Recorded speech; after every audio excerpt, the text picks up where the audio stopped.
Bom dia a todos e todas, agradecemos muito pela presença.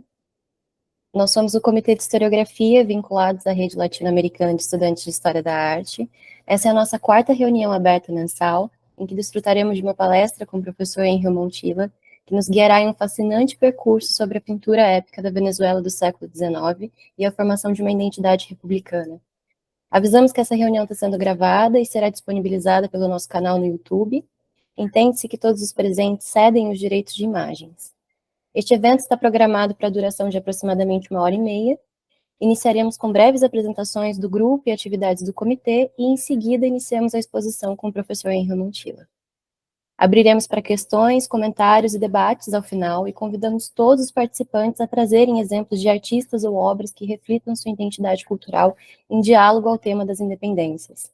Neste sentido, esse evento é uma oportunidade única para fomentar o diálogo e a troca de ideias entre os nossos membros e o público em geral, para enriquecermos mutuamente o nosso conhecimento.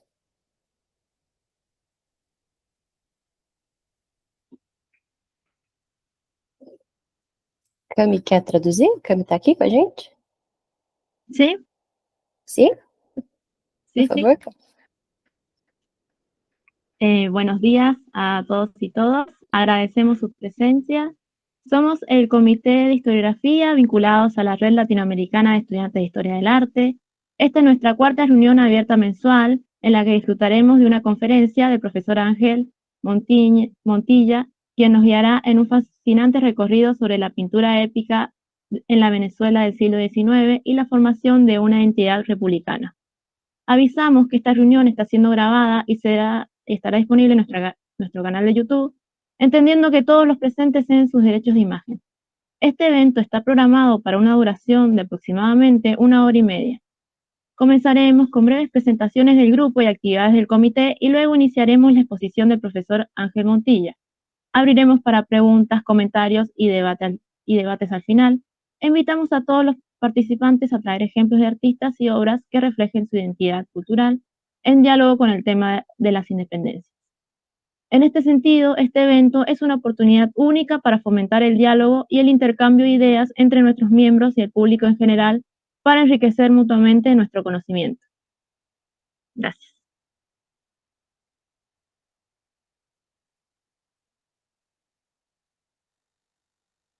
El micrófono, Elo. Obrigada.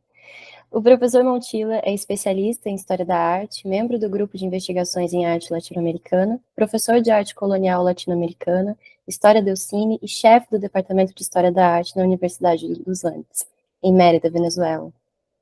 O texto de apoio estará disponível no nosso Linktree, caso alguém não tenha lido ainda, no Comitê de Historiografia, é o primeiro QR Code, a gente vai passar no final da apresentação também. Para saber mais sobre o trabalho do professor Henry Montilla, acesse o website que a gente colocou aqui, também vamos disponibilizar no nosso Linktree. Seja bem-vindo, professor, e que essa seja uma ocasião para gerar vínculos entre as nossas agendas e as nossas reflexões e interesses de pesquisa. Em nome de toda a rede do Comitê de Historiografia, nós agradecemos ao professor pela solicitude e generosidade em participar conosco hoje. Caso o senhor queira fazer uma introdução, deixamos esse espaço aberto para suas palavras iniciais. Em seguida, vamos apresentar brevemente o nosso comitê e os nossos projetos. Então, passaremos a palavra para o senhor dar início à aula aberta. Tudo bem? Muy bien.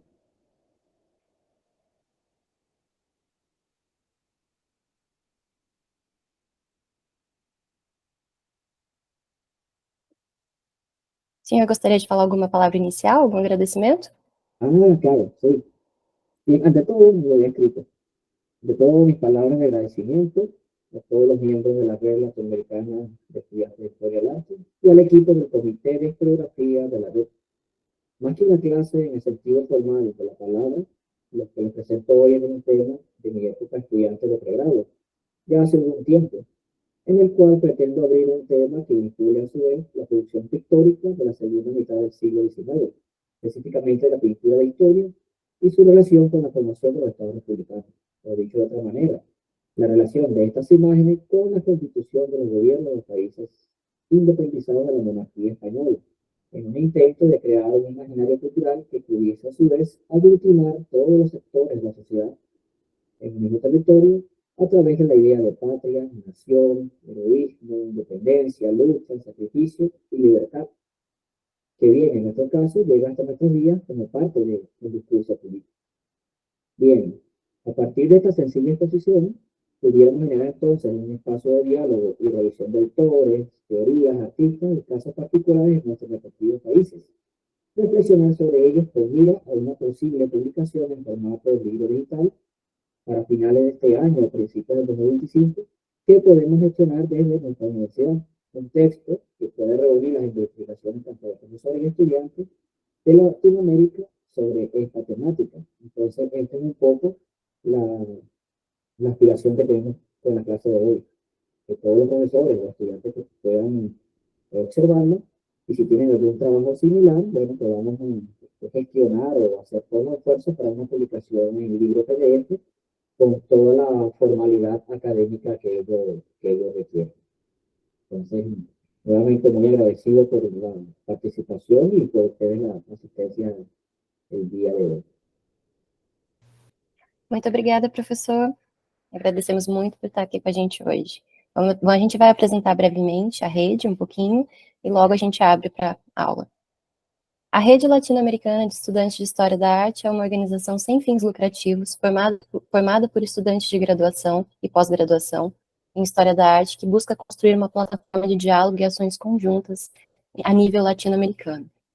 Como resposta a um campo acadêmico desarticulado e competitivo, nós buscamos gerar oportunidades de encontro e construção coletiva. Desde o início de 2020, a organização é formada por estudantes de 28 universidades e 11 países da América Latina. Suas atividades são apresentadas sempre em hierarquias internas, por meio de funcionamento de comitês autônomos, buscando sempre a valorização do trabalho coletivo e a geração de consenso. Ela se caracteriza por ser horizontal, voluntária e participativa. Os grupos de representação estudantil a entrar em contato, os primeiros, foram a Universidade de Los Andes, na Colômbia, a Universidade Tadeu Lozano, também na Colômbia, a Universidade de Porto Rico, a Escola Nacional de Estudos Superiores da Universidade Nacional Autônoma do México, a Universidade Alberto Hurtado, do Chile, e a Universidade de Costa Rica. Em março de 2020, em meio ao confinamento social causado pela pandemia do Covid-19, surgiu o primeiro projeto da rede, uma série de conferências denominada América Invertida, e ao mesmo tempo foram criadas sua identidade visual e suas redes sociais oficiais.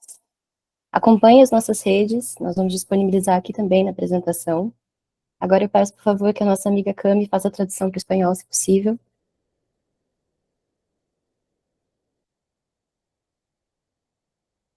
La Red Latinoamericana de Estudiantes de Historia del Arte es una organización sin fines de lucro formada por estudiantes de pregrado y posgrado en Historia del Arte que busca construir una plataforma de diálogo y acciones conjuntas a nivel latinoamericano. Como respuesta a un campo académico desarticulado y competitivo, buscamos generar oportunidades de encuentros y construcción colectiva. Desde principios de 2020, la organización está formada por estudiantes de 28 universidades de 11 países de América Latina. Se caracteriza por ser horizontal, voluntaria y participativa. Sus actividades se presentan en jerarquías internas a través del funcionamiento de comités autónomos, buscando siempre la valorización del trabajo colectivo y la generación de consensos. Los primeros grupos de representación estudiantil en contactar fueron las universidades de los Andes, Colombia, Universidad Tadeo Lozano de Colombia, Universidad de Puerto Rico, la Escuela Nacional de Estudios Superiores de la Universidad Nacional Autónoma de México, la Universidad Alberto Hurtado de Chile y Universidad de Costa Rica. En marzo de 2020, en medio del confinamiento social causado por la pandemia de COVID-19, surgió el primer proyecto de la red, una serie de conferencias denominadas América Invertida, y al mismo tiempo se crearon su identidad visual y sus redes sociales oficiales. Pueden seguirnos en nuestras redes sociales a través de Instagram, Facebook y bueno, LinkedIn, y también tenemos una página en Weebly, y paso la palabra a ellos de nuevo. Graças, Cami. Queria convidar o nosso amigo Sérgio para apresentar rapidamente o nosso comitê, por favor. Sérgio, bem-vindo. O Comitê de Historiografia é vinculado à Rede Latino-Americana de Estudantes de História da Arte, Rede LEA, que foi fundado em abril de 2021, atualmente coordenado em gestão coletiva por Luiz Amaro e o Alexandre Brito. Nos dedicamos à análise, à discussão acerca dos distintos olhares e memórias construídas sobre o nosso passado para o nosso presente, bem como a escrita e a produção de novas histórias, artes e futuros. Como campo coletivo de exercício prático e experimentações ensaísticas, o comitê ele mantém seu caráter como um grupo de estudos, com debates, discussões de textos previamente eleitos pelos membros. E a apresentação do Grupo Varbo e Renascimentos, né, contamos com a parceria entre o comitê, o Grupo Varbo Renascimentos, sediado no departamento e no programa de História da Arte da Universidade Federal de São Paulo, Brasil. Tem como objetivo principal a pesquisa e divulgação de temáticas circundantes ao período do Renascimento, de forma expandida, transdisciplinar e acessível. Da mesma forma, dedica-se à produção do pesquisador alemão Aby Warburg e o Círculo de Pensadores ligados à Biblioteca Warburg para a ciência da cultura, além de outros eixos, obras e nomes vinculados a este recorte.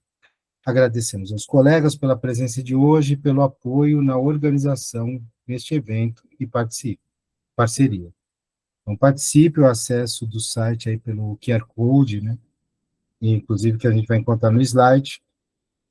E a gente tem o Atlas Minimozine, como fruto das reflexões aqui propostas e debatidas, também nos dedicamos ao projeto coletivo, permanente, de construção de um Atlas Minimozine para a América, inspirados pela obra de Aby Warburg, pensando na proposta de Warburg de uma ciência da cultura e que amplia a história da arte materializada sob a forma da Biblioteca Warburg para a Ciência e Cultura, a KBW, e compreendemos o Atlas Minimozine como uma ferramenta pedagógica que nos ajuda a refinar as ideias para a conciliação entre palavras e imagens na apresentação de material histórico e literário da arte. Então, passo agora a palavra a Heloíse. Muito obrigada, Sérgio. Bom, convidamos todos vocês para fazerem parte desse campo coletivo de exercício prático e experimentações ensaísticas. Realizamos encontros voltados à leitura e discussão de estudos, sempre aberto a novos membros e colaboradores. Todo último sábado do mês, promovemos reuniões abertas ao público. Então, participem, deixamos aqui os nossos horários de costume. Caso a Cami queira fazer uma breve tradução sobre a parte.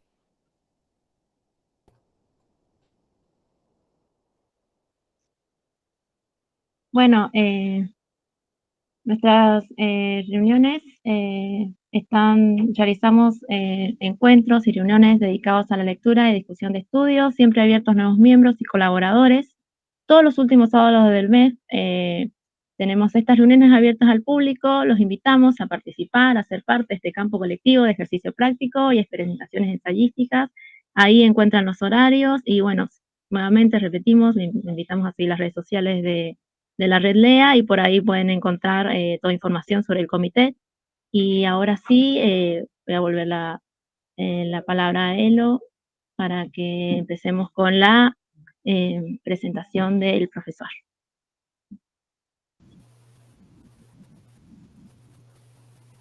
Graças, Cami. Bom, passamos a palavra agora para o professor Henry Montilla, que vai comentar sobre a pintura épica da Venezuela no século XIX. Esperamos que todos desfrutem e pedimos que permaneçam com o microfone desligado. Ao final, nós abriremos para perguntas e para o debate. Professor Henry, muito bem-vindo. A palavra é sua. Estamos configurando el sonido. ¿Se escucha? ¿Se escucha? Sim, muito melhor. Sim, muito melhor. Listo, Sí, sí, sí, es que tenía mejor. el micrófono de la cámara, entonces ahora sí tengo el micrófono de los audífonos. Bien, nuevamente, entonces muy bienvenidos y agradecidos por la oportunidad. Como les decía al principio, este tema lo comencé a desarrollar o abordar en mi época de estudiante de pregrado, entonces lo retomé o lo estoy retomando porque estoy casi seguro que es una temática, digamos que transversal o que de alguna manera puede conectarnos también con el resto de Latinoamérica para estudiar, analizar si el caso de Venezuela fue similar en otros países y si existe también toda una cronografía con respecto a la pintura de historia, específicamente la pintura épica, y a su vez podamos tener indicios de que forme parte de la identidad nacional o de la, como podríamos decir, de la cultura este, republicana de cada uno de los países. Entonces, a continuación, voy a ir haciendo lectura del texto, de un texto escrito, que después seguiré mejorando, a fin de tener, digamos, un mayor orden y prescindir menos de la improvisación. Bien, a manera de introducción, podemos ver la siguiente diapositiva. Ajá. Entonces, comienzo. La historia de la Venezuela del siglo XIX se nos presenta como algo caótica, llena de batallas y una procesión de presidentes o encargados a la presidencia. Algunos datos estadísticos de la historia de este periodo, a partir de las obras del historiador venezolano Manuel Landaeta Rosales, nos confirman que entre 1830 y 1888, al menos en nuestro territorio, hubo cerca de 730 combates, digamos, armados, a los que habría que añadir los 470 combates de la Guerra de Independencia, combates que se produjeron entre 1810 aproximadamente hasta 1821, 1830. Lo cual, eso nos va a dar un total, fíjense el número interesante, cerca de 1.200 combates registrados oficialmente entre el intervalo de 1810 y 1888. Además, habría que añadir que en nuestro caso en Venezuela, entre 1830 y 1888, se produjeron cerca de unas 26 revoluciones de repercusión nacional, a lo que daría un promedio de una cada 2 años. Como podemos imaginar, esto es todo un clima de violencia que se da un rasgo común en el territorio nacional, sobre todo en los grandes centros poblados y ciudades capitales del naciente país. Entonces, sobre este territorio, digamos, una vez ya separado de lo que se llamó la Gran Colombia, comenzaron entonces una serie de luchas por controlar políticamente el país. Entonces, en las siguientes diapositivas, podemos ver una nube de palabras que de alguna manera podemos encontrar ciertos términos que van a estar presentes durante este periodo. Bien, a pesar de que la guerra de independencia dejó en Venezuela huellas más profundas que cualquiera, quizás otro de los países suramericanos, fueron 20 largos años que sacudieron la economía, la estructura social y la mentalidad de los pobladores, haciendo entonces que cualquier intento de restaurar el orden social colonial ya fuese prácticamente imposible. De todo esto quedó un problema pendiente, el problema de la creación del Estado, es decir, de una estructura política de dominación, control y conducción social capaz de imponer un orden, unas metas y sobre todo la voluntad de realizarlos con la imposición de la ley o quizás también el monopolio de la legítima violencia. En este orden, estas metas serán trazadas entonces por los intereses de las clases sociales dominantes, bien sea corrientes liberales o conservadoras. Por ello, al menos,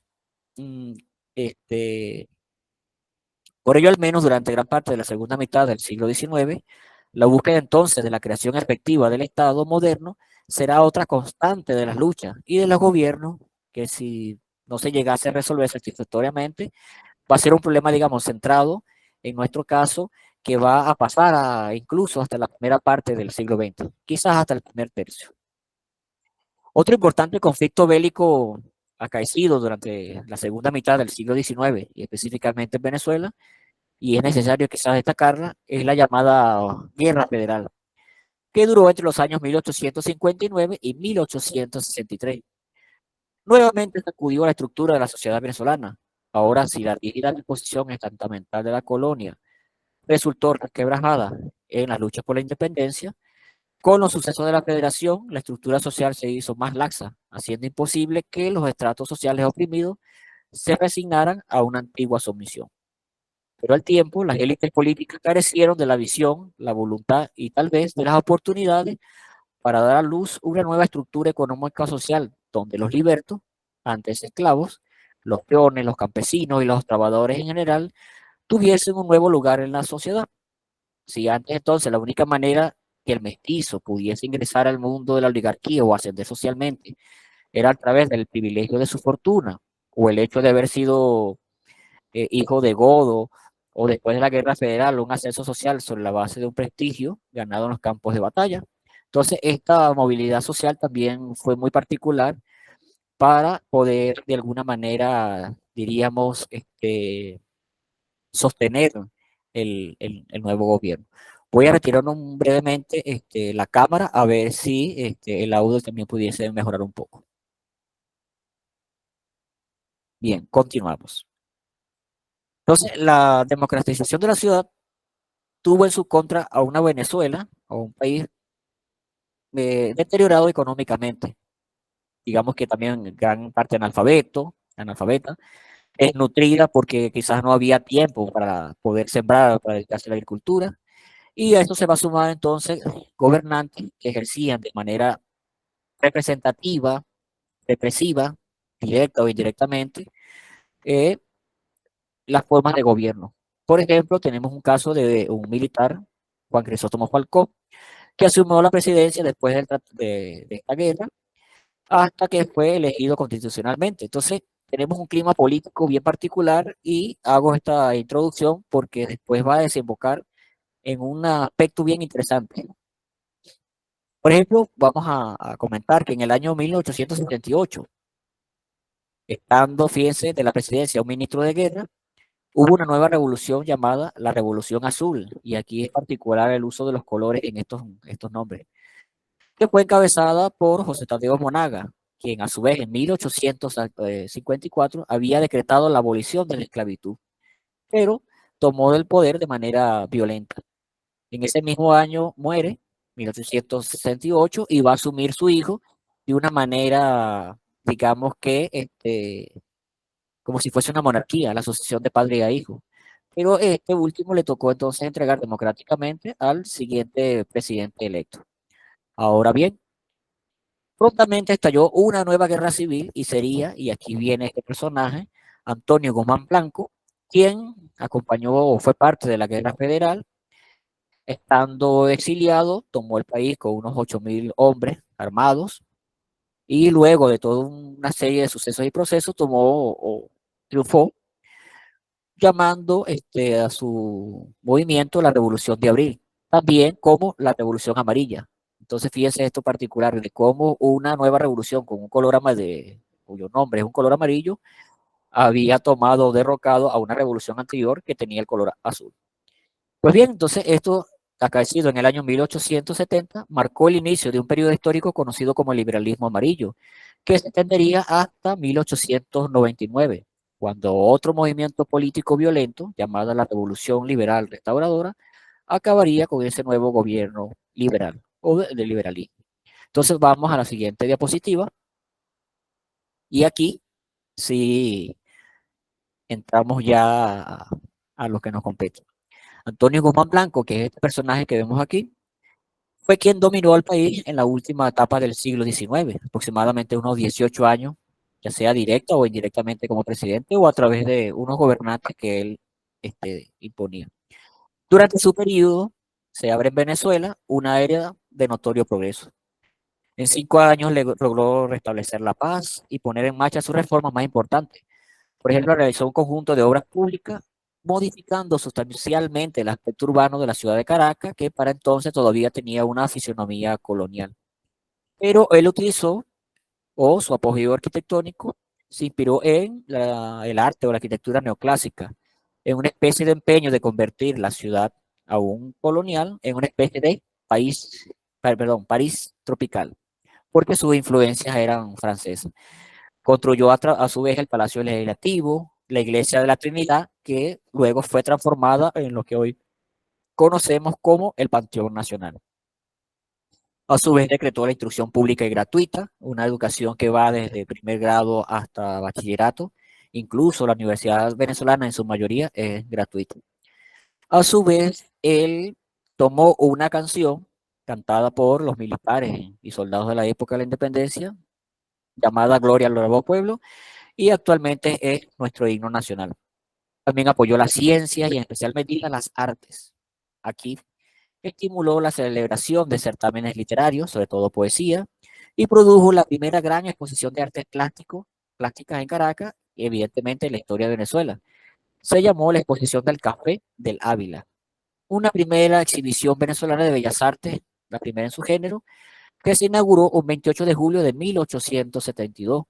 Según algunos autores y cronistas, al parecer fue visitada por 12.000 personas apenas en 4 días, es decir, toda una novedad social. Clásicamente el periodo o los periodos de este presidente se pueden dividir o se han dividido historiográficamente de la siguiente manera. Un primero que se llamaba septenio, que va desde 1870 a 1877, que marca el mayor progreso técnico, social y urbano del país. Luego le va a seguir un periodo llamado quinquenio, que va desde 1879 a 1884, que fue de logros políticos culturales, además de una proyección internacional. Y finalmente su último periodo, mejor conocido como el bienio, o la aclamación, que fue desde 1886 hasta el 88, que va a presentar la glorificación, digamos que el destronamiento y el abandono del país por parte de él para no regresar más con vida. Ahora bien, este fue el presidente que comprendió, digamos que el valor cultural y político que tenía el arte. Algunos investigadores, sobre todo de esta universidad, apuntan que había iniciado por la literatura y a su vez la poesía específicamente. Pero luego entonces vamos a pasar a la pintura, cuyas características generales aquí tenemos.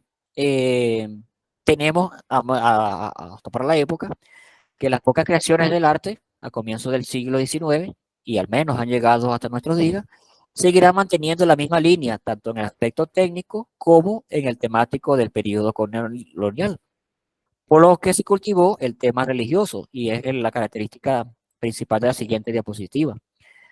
Y dentro del tema religioso hay también todo un espacio para el retrato eclesiástico.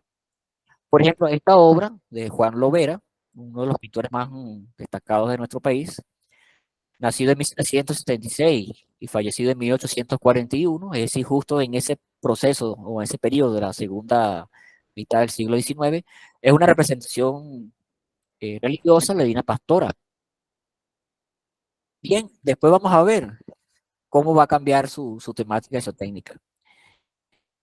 Esta, como lo comentaba un estudiante esta semana, que este pintor pasa de este tema quizás muy bien logrado a nivel plástico, a nivel compositivo y temático, para luego pasar a la siguiente diapositiva, que tenemos esta pintura, es del mismo artista.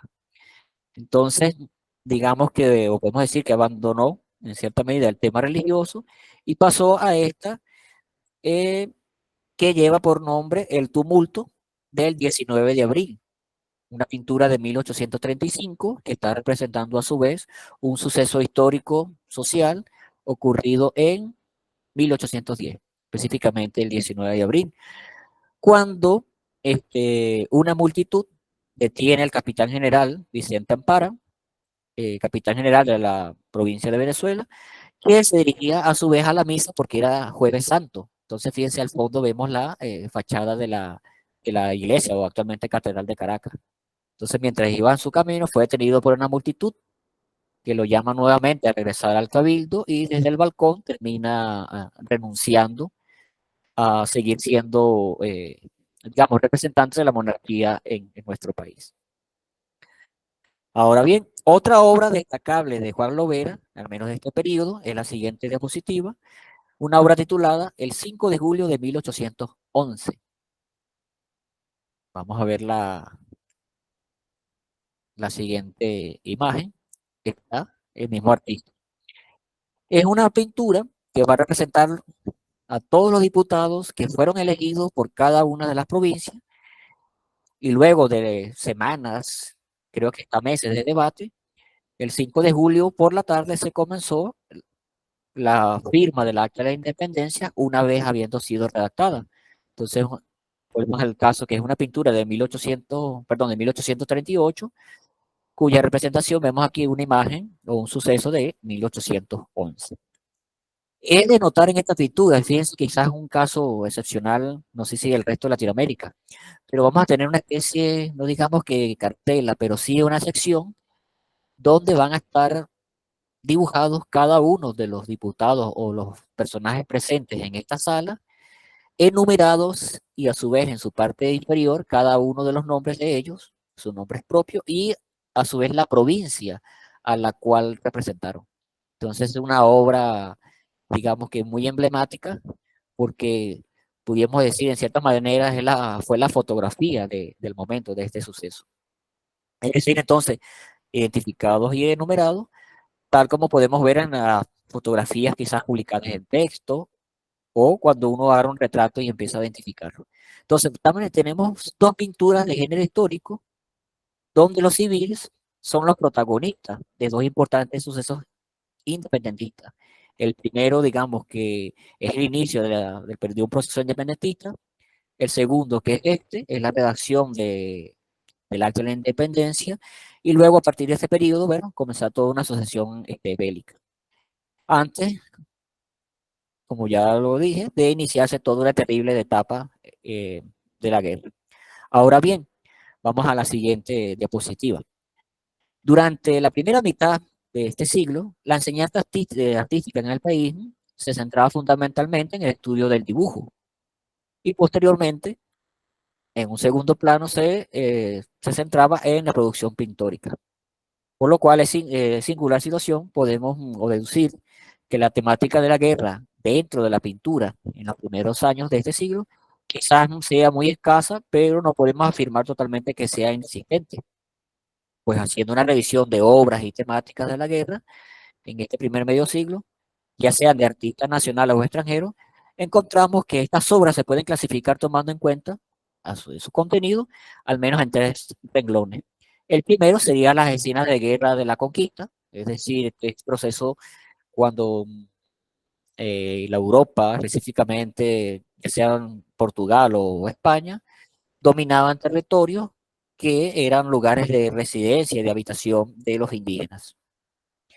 Posteriormente vamos a tener escenas de guerra, ya sea de independencia nacional o sudamericana. Vamos a mostrar un caso, como tenemos una pintura donde un pintor venezolano representa unas batallas ocurridas fuera de Venezuela. Y por último, escenas de la guerra federal o las revoluciones civiles posteriores a ella. Entonces, esas serían como las tres grandes temáticas. Estas obras relacionadas explícitamente son con un hecho histórico militar y la historia nacional. La acción va a representar siempre triunfalista, ya que va a enaltecer la victoria militar y a su vez va a glorificar la figura de los héroes, con esa premeditación del artista, la cual sería inmortalizar mediante una composición, una imagen, una hazaña militar de los personajes siempre vencedores. Las obras con las que podemos contactar estas características, y es la siguiente diapositiva, vamos a tener primero en esta casa museo que queda en la ciudad de Valencia, perteneció a uno de los grandes militares del siglo XIX, José Antonio Páez. La casa, como vemos ahí, tiene una serie de murales o frescos pertenecientes o cuya autoría fue el pintor Pedro del Castillo o Pedro Castillo, que posteriormente va a ser el abuelo, creo sí, si no lo recuerdo, el abuelo materno de uno de los pintores más importantes de nuestro país. Entonces es una casa que histórica, que todo aquel visitante podía ver en sus paredes a modo de grandes cuadros, momentos destacados o ciertas batallas importantes pertenecientes que libró este militar José Antonio Páez, propietario de esta casa. En la siguiente diapositiva vamos a ver también otro caso, pero este es el Museo Quinta Nauco, o la Quinta Nauco, sede del Museo de Arte Colonial de Caracas, que también tiene digamos que una primitiva pintura, igual que la anterior, donde podemos ver algunas acciones también bélicas. Aquí podemos hacer un breve paréntesis que ver esta pintura es quizás como ver una pintura tardogótica o de inicio de renacentista, pero también son atisbos aún de la pintura colonial, sobre todo este elemento del paisaje. Continuamos. Estos artistas entonces fueron los pioneros. Aquí tenemos un ejemplo. Esto pertenece a la casa Páez, y cuyo autor fue Pedro del Castillo, como yo lo dije, y es una representación, un momento de la batalla de Carabobo, quizás la batalla más épica e importante de nuestro país. Aquí voy a resaltar un pequeño elemento que después voy a hacer un comentario. Hay en esta imagen que ustedes están observando una especie de montículo. En ella pueden observar unas figuras sobre caballo, y hay una figura, sí, humana sobre un caballo blanco, la cual tiene el brazo extendido. Entonces, desde este montículo se dirigió la batalla de Carabobo. Gracias por el apuntador, específicamente ahí. Luego, cuando veamos la imagen, digamos, más icónica, vamos a retomar a este punto. Estos artistas fueron los pioneros en la temática, que tendrá como propósito exaltar los ideales de un naciente nacionalismo, y gracias a ello el tema histórico, civil, militar, en especial el referido a la gesta libertadora y el retrato de estos próceres, van a hacer su aparición en el arte nacional, que posteriormente se va a convertir en objeto de culto oficial nacional durante el régimen de Antonio Guzmán Blanco y va a llegar a nuestros días. Sobre ello también voy a hacer un breve paréntesis, un tema muy interesante estudiado por dos grandes historiadores de nuestro país. El primero, el profesor Germán Carrera Damas, si mal no recuerdo, su título se llama El culto a Bolívar, y posteriormente tenemos un profesor, Elías Pino Turrieta, también tiene un texto llamado El Divino Bolívar. Entonces, gracias a esta iconografía, digamos que se inmortalizó aún más el culto al héroe, o posiblemente iniciaría aquí o fue la visualidad, pero sus inicios estarían, por otro lado, también en la poesía carácter épico. Ahora bien, el gobierno de Gumancista asumirá como sustento ideológico de su programa político el culto a los héroes de la independencia, y muy especialmente la figura del Libertador, que luego de la repatriación de sus restos en diciembre de 1842, vamos a ver la siguiente imagen. Este es un dibujo de cómo los restos mortales de Bolívar son embarcados desde Santa Marta, desde la bahía de Santa Marta, y el sector liberal entonces venezolano va a sacar provecho de esta imagen. Los radicales se harán ver como los continuadores de los proyectos del Libertador, y con esto se sintieron permitidos de utilizar el prestigio de Simón Bolívar para justificar sus decisiones y acciones políticas, algo que aún, como ustedes bien sabrán, ha llegado hasta nuestros días en el siglo XXI, porque hasta hace unos años atrás apareció una reconstrucción digital de la cara o la imagen de Simón Bolívar. Ya para la segunda mitad del siglo XIX, en nuestro país se va a favorecer entonces la exaltación de un sentimiento nacionalista aflorado durante la Guerra de la Independencia. Vamos a ver la siguiente imagen, que va a representar cómo fueron recibidos estos restos de Libertador. Fíjense de la forma en que salieron en barco, y aquí todo un cortejo fúnebre, procesión militar, civil, y llevados hasta Caracas para estar hoy en día en el Panteón Nacional. Bien, entonces, este culto que se va a promover o a construir o a expresar desde Guzmán Blanco, se va a promover como desde un ideal romántico, buscando la esencia y la identidad nacional republicana en la propia historia de la nación, es decir, en la historia inmediata, con la subsiguiente consecuencia de haber estimulado exacerbadamente la admiración por los fundadores de la patria, los próceres de la independencia, y por ende el máximo héroe, Simón Bolívar. Entonces, un culto donde posteriormente cada presidente o cada político se ha presentado a sí mismo como una especie de sacro sacerdote, que no solamente es el continuador de estos ideales, sino también va a regir y ser el guía de este culto de la imagen. Entonces, en medio de todo este contexto, la pintura adquirirá una importante función ideológica de mucha utilidad para el periodo romancista, en el cual se divulgarán los hechos más notables de algunos periodos de la historia nacional y las heroicas acciones de guerra. Van a entrar entonces, en definitiva, dentro de un programa propagandístico republicano y por ende de la cultura visual del venezolano.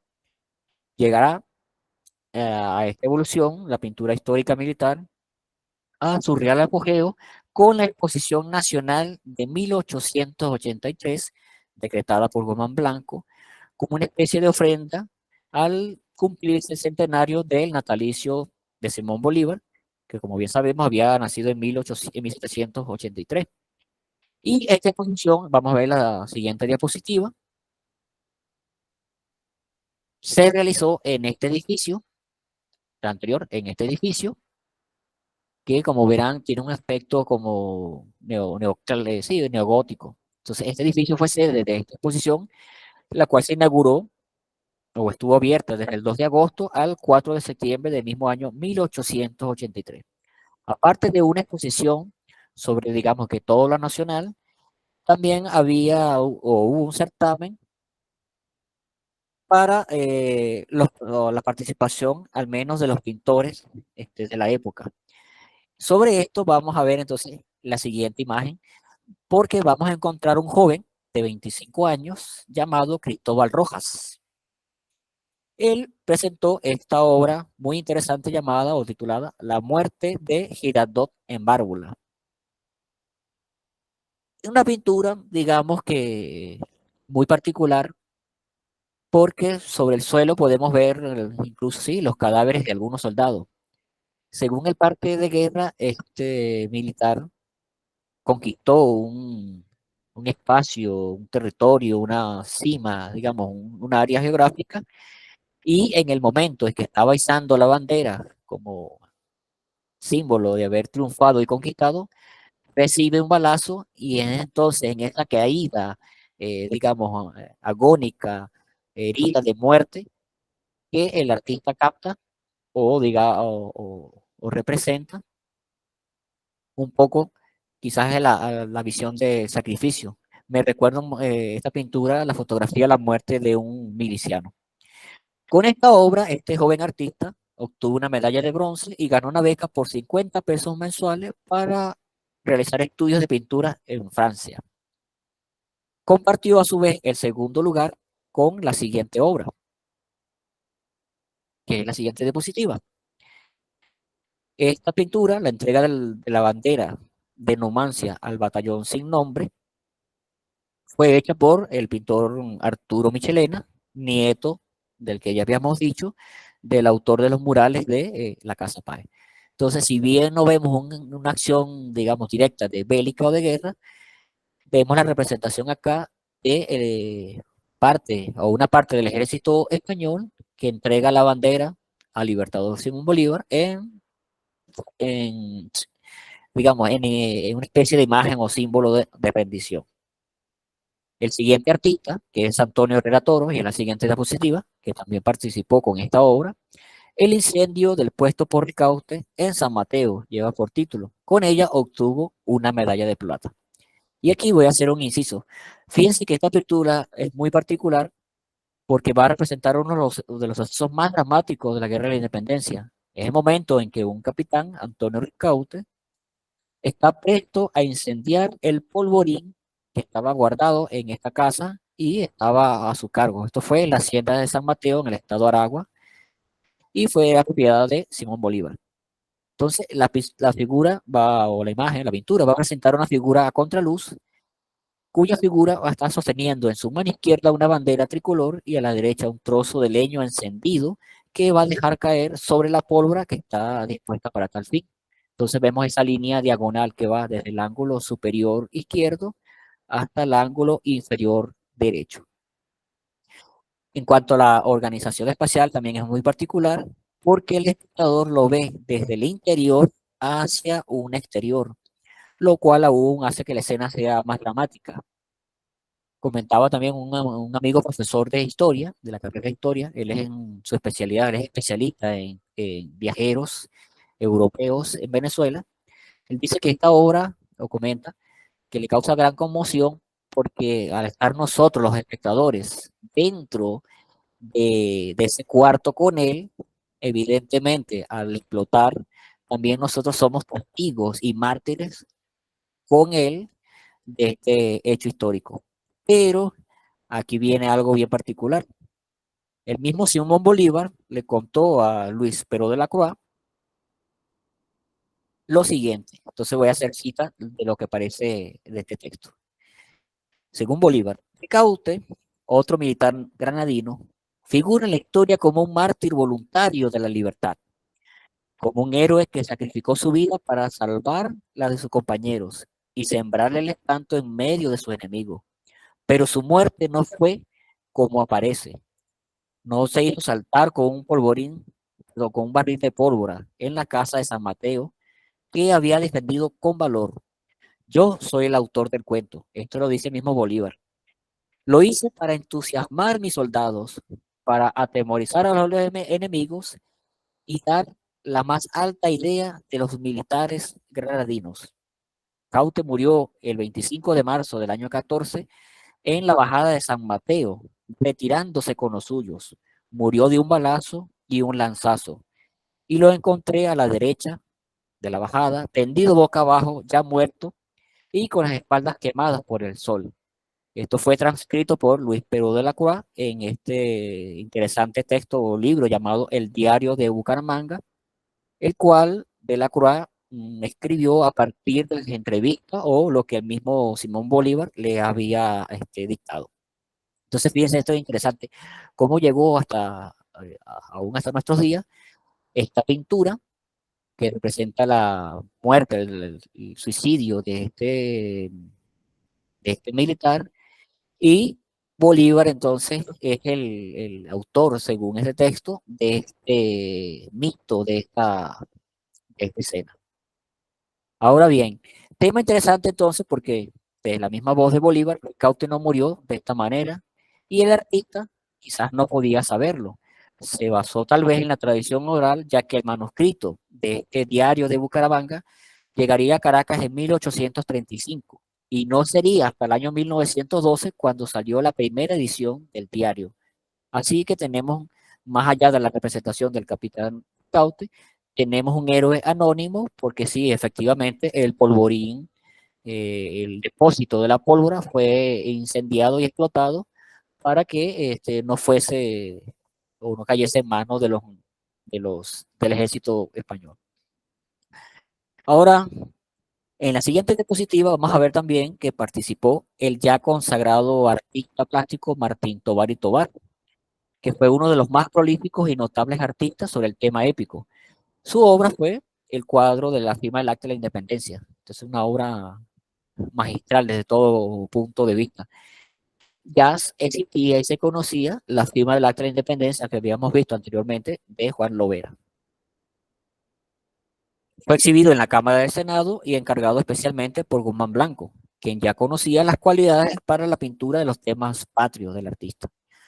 La obra parece estar concebida, y vamos a ver la siguiente diapositiva, como una especie de imagen al precursor, Sebastián Francisco de Miranda. Es quien está parado a una esquina de la mesa con un pantalón blanco y una cabellera muy blanca.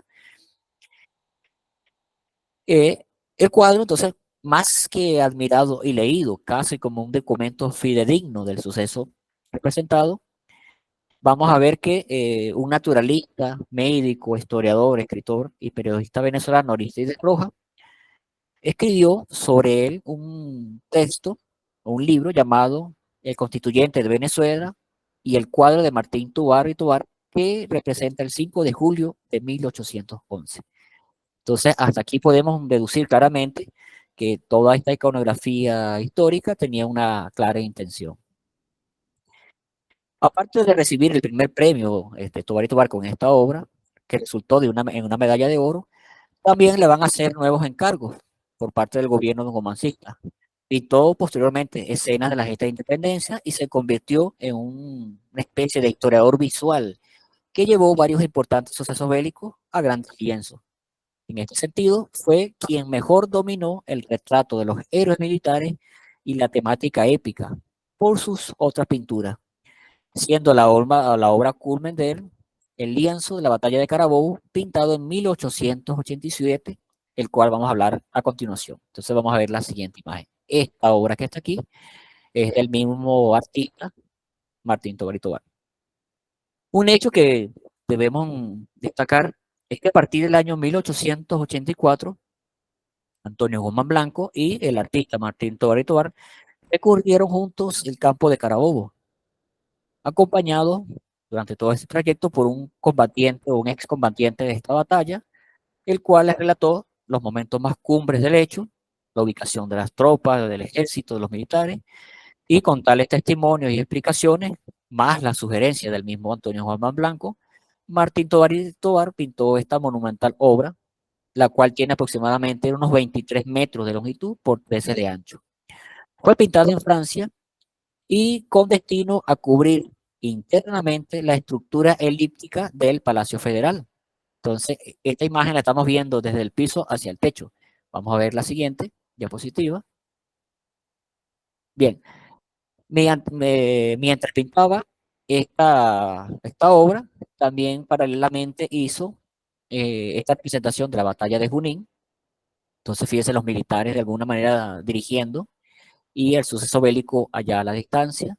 Y otra pintura también de este mismo periodo y paralela a esta batalla de Carabobo es la siguiente diapositiva, esta que es la batalla de Ayacucho. Aunque ya vemos las tropas o vemos a algunos soldados heridos o quizás fallecidos, ya parece haber culminado la batalla. Entonces, siguiente diapositiva. Aquí está. El Palacio Federal Legislativo actualmente es sede en un tiempo fue sede del Congreso Nacional, ahora de la Asamblea. Esa cúpula elíptica de color plateado, dorado que vemos ahí, es, digamos, el lugar donde está esta pintura, la batalla de Carabobo. Entonces, hecha en Francia, cubre internamente la estructura elíptica de esta cúpula y para ello aplicó una técnica conocida como maruflage, y disculpen mi francés, la cual consiste en pintar en trozos de tela, los cuales posteriormente se van a ensamblar a modo de rompecabezas. Entonces, en la siguiente diapositiva, ahí está.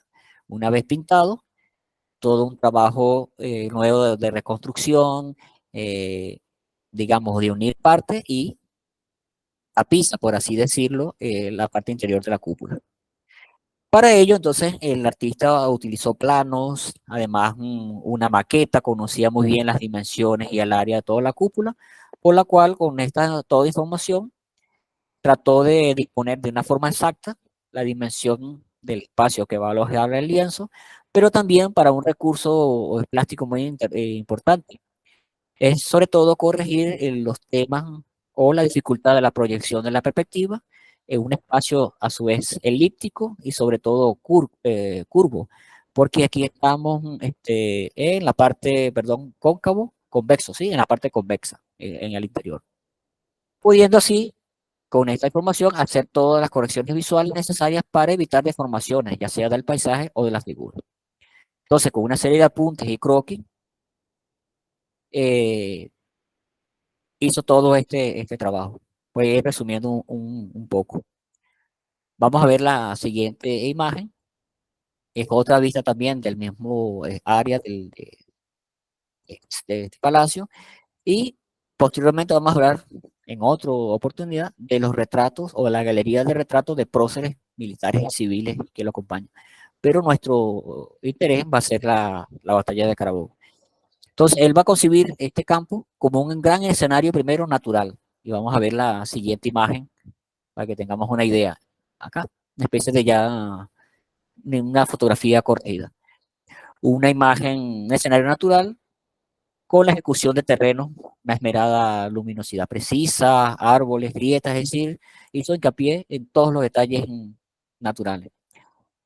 De tal manera que, haciendo este estudio de la geografía, consiguió todo un escenario donde va a sucederse este combate, que como sabemos esto duró varias horas. El único elemento particular que destaca o rompe un poco la composición va a ser esta columna de humo que estaba aquí.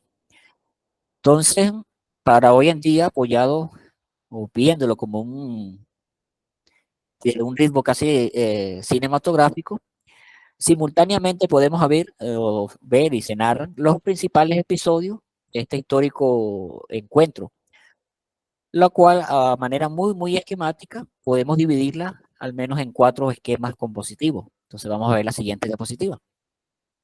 La primera que destaca es la conducción de la batalla por Simón Bolívar desde el llamado Cerro Buenavista.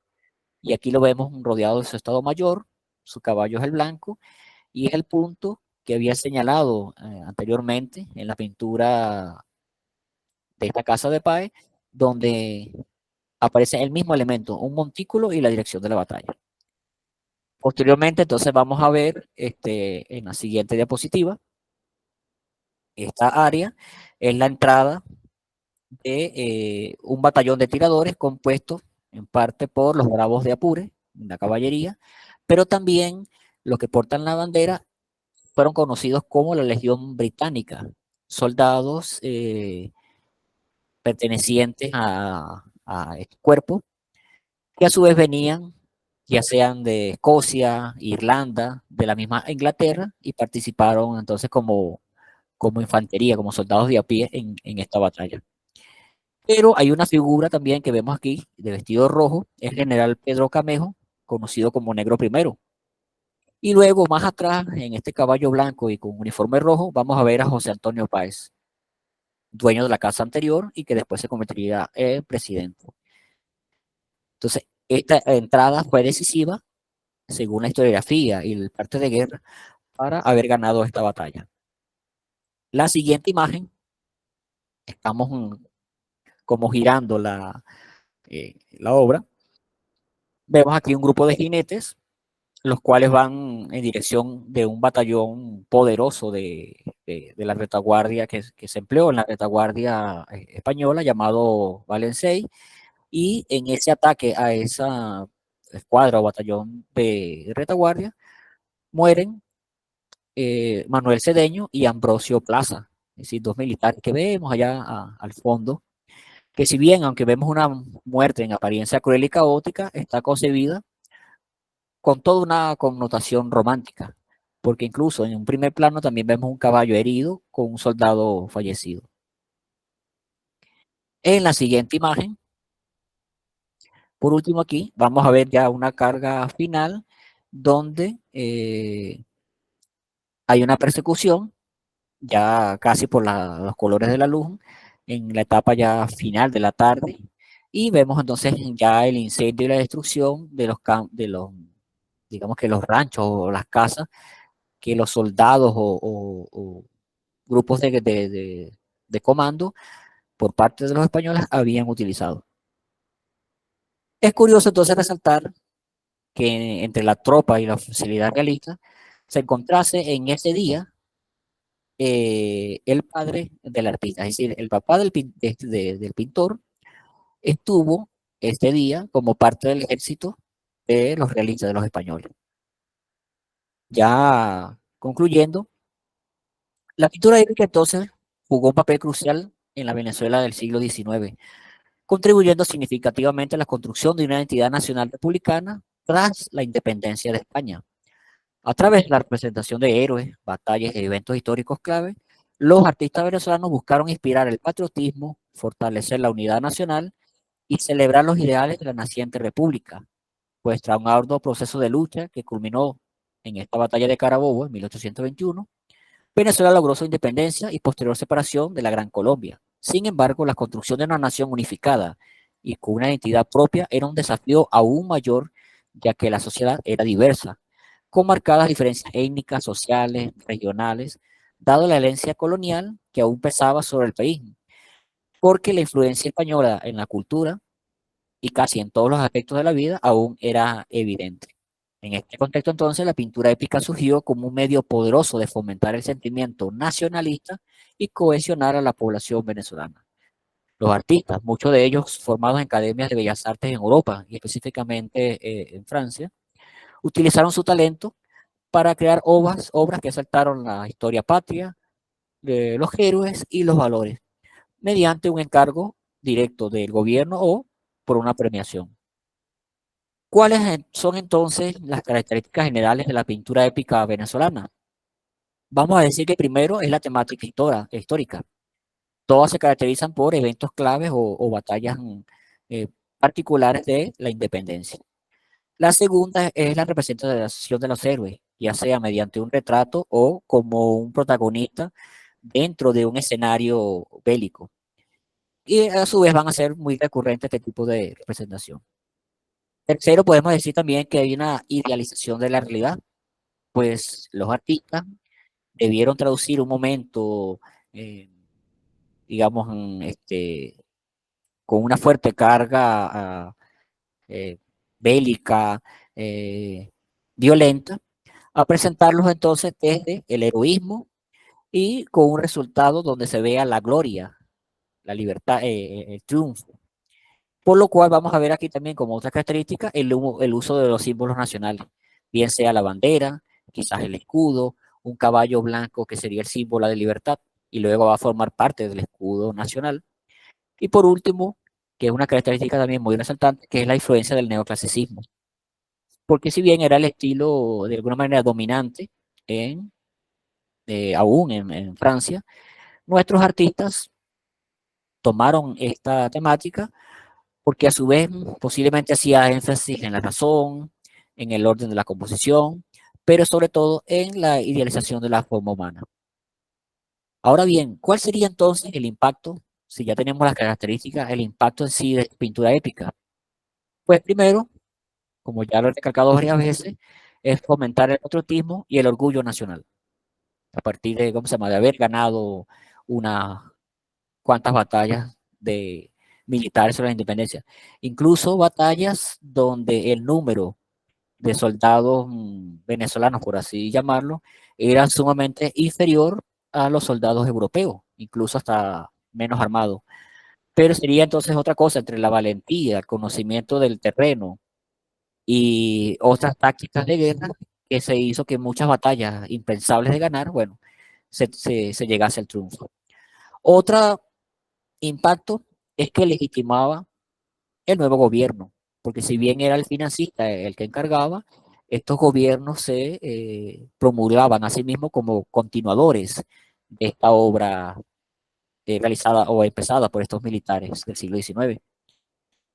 Entonces, esta es la legitimación, fortaleciendo de alguna manera la unidad mediante la autoridad, que buscaba a su vez la unión de la población.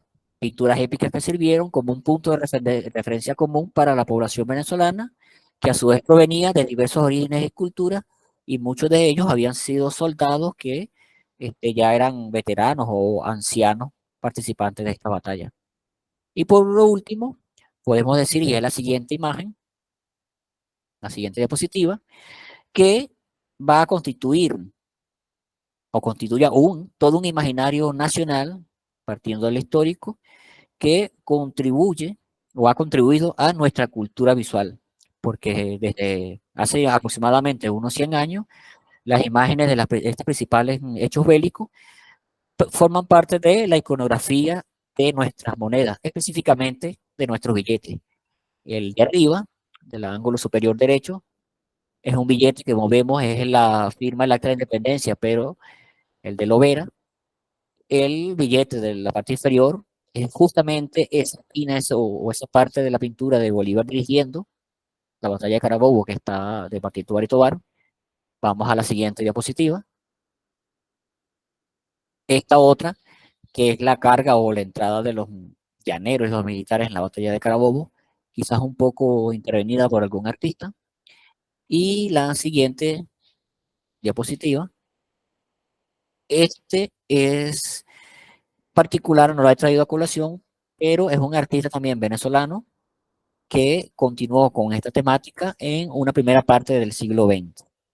Entonces, a modo de conclusión, la pintura épica jugó un papel crucial en la construcción entonces, ha jugado un papel crucial en la construcción de la identidad nacional republicana de Venezuela durante el siglo XIX, se ha mantenido en gran parte del siglo XX, incluso hasta hoy en día, a través de la representación de héroes, batallas y eventos históricos clave.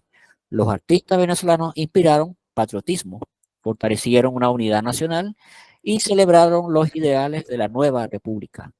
Las obras de estos artistas continúan siendo un valioso legado cultural que nos recuerda no solamente la historia, sino también aspectos fundamentales de la nación venezolana, que si bien no están dentro del siglo XIX y específicamente en este contexto bélico, pero sí a nivel entonces de lo visual y de lo plástico. Bien, esto ha sido lo que poco que he traído para compartir con ustedes. Igual como ya dije un principio, está abierta la invitación para poder observar o mirar en el texto de Latinoamérica si existe un caso similar al nuestro para poder compararlo y que esto pueda después formar parte de una publicación digital que bien podemos gestionar y ofrecer. Entonces podemos dar paso ya a las preguntas.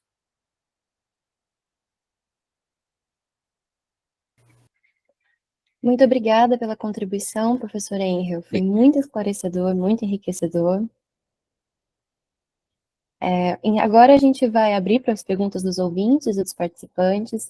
A gente pode ler o chat, se alguém quiser escrever, ou podemos passar a palavra. Então, fiquem à vontade, podem levantar a mão ou abrir o microfone, para a gente poder conversar um pouquinho com o professor Engel.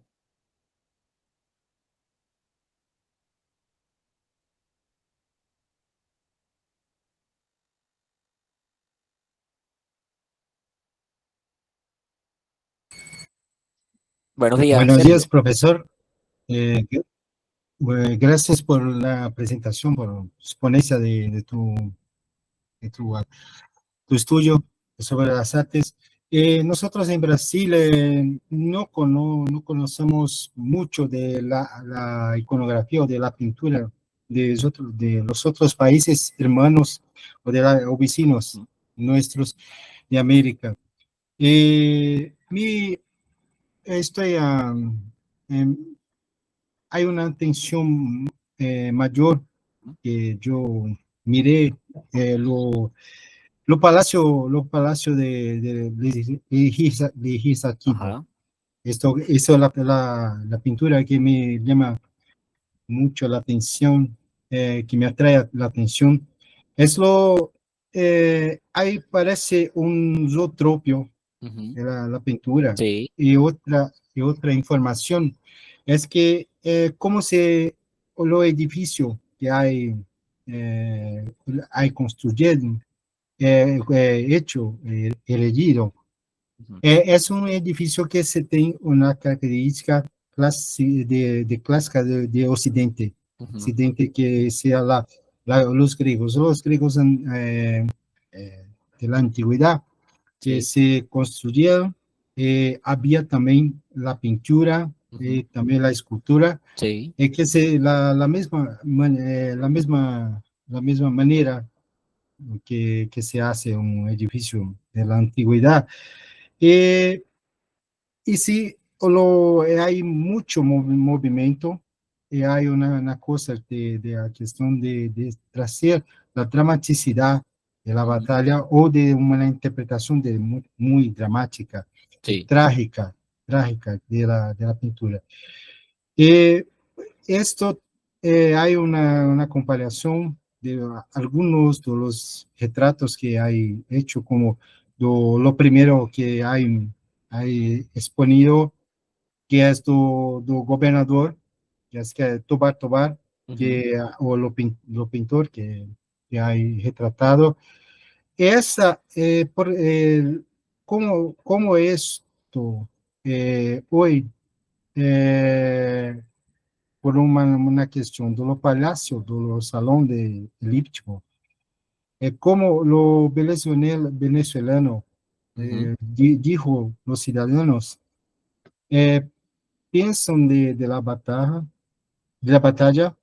y así también por otra cuestión, que sea el, los parlamentares de Venezuela, cómo concibe esta representación de la batalla, y cómo eso trae un sentido de república a los venezolanos, y también la cuestión de la arte de la venezolana hoy, venezolano de hoy.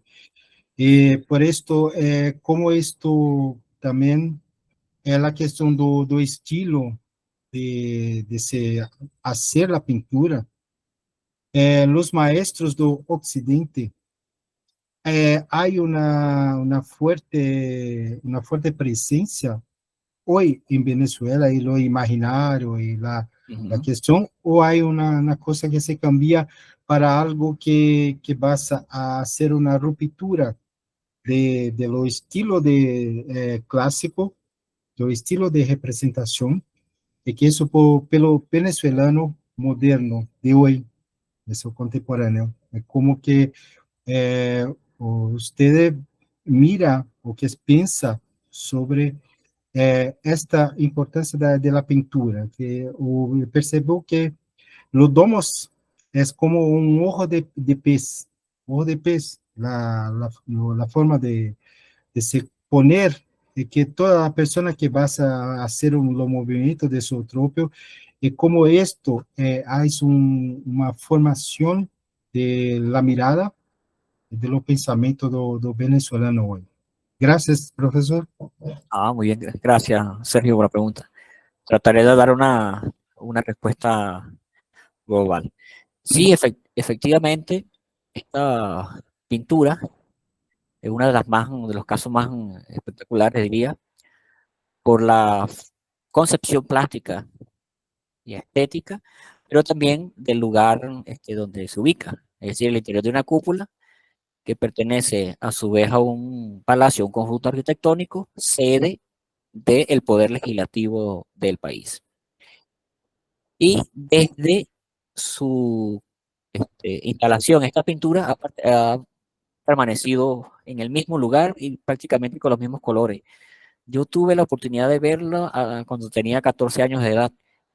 Y sí, estar debajo da una sensación desde el punto de vista fenomenológico de estar como arropado debajo de estos colores, de estas figuras, y a medida que vas girando y vas mirando la obra, vas viendo así como una especie de sotropo, una especie de película. Ya desde ahí, desde la pintura, la forma en que fue cargada y el lugar donde está, ya hay una intención, digamos que político. Es decir, que la pintura, más allá de una carga histórica, semántica, en cuanto al discurso, tiene una intención política también. Incluso he estado revisando de qué manera esta imagen o este suceso se trajo nuevamente a colación en el año 2021 por haberse celebrado o recordado los 200 años de esta batalla. Este artista, Martín Tovar y Tovar, no es solamente conocido por esta obra, sino también tiene una galería de retratos, incluso obras que tienen paisajes.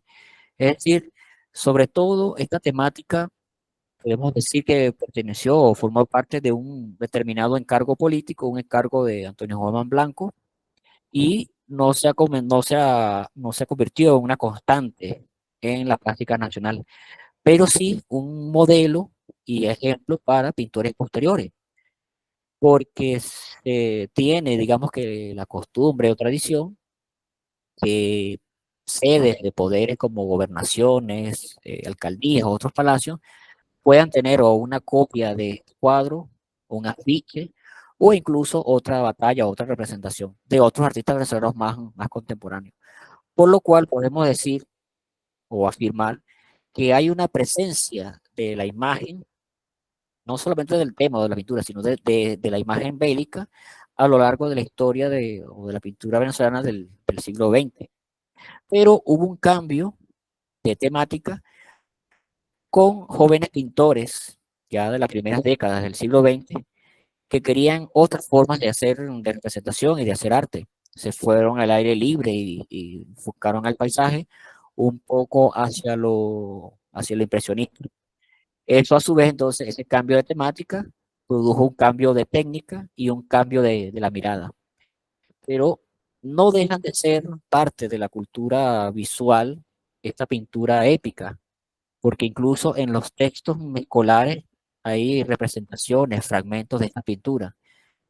Pero aquí voy a señalar algo particular, que sobre esta historia o estos sucesos no se enseñan en las escuelas.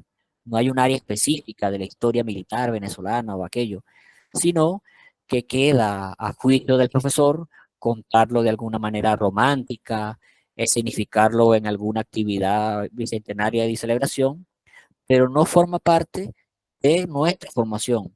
Eso, ¿qué quiero decir con ello? Que cualquier venezolano puede identificar perfectamente esta pintura, tal vez puede decir quién es el autor, pero la explicación sobre el suceso lo hace de una manera mítica, romántica, por así decirlo.